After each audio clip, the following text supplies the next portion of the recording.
Hola, soy Cristina Gutiérrez, piloto del Dakar y soy embajadora del proyecto Vial Fan de Santander Consumer.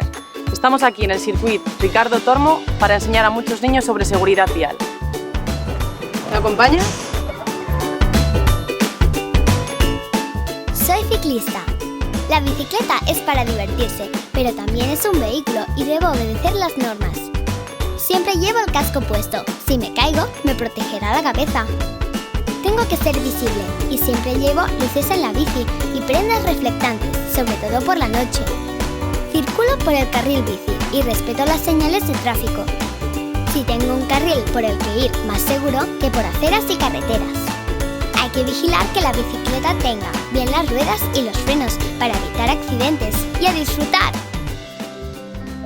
Cuando voy en bicicleta, circulo por la derecha, uso casco y al atardecer me pongo chaleco reflectante. Si ellos pueden, tú puedes.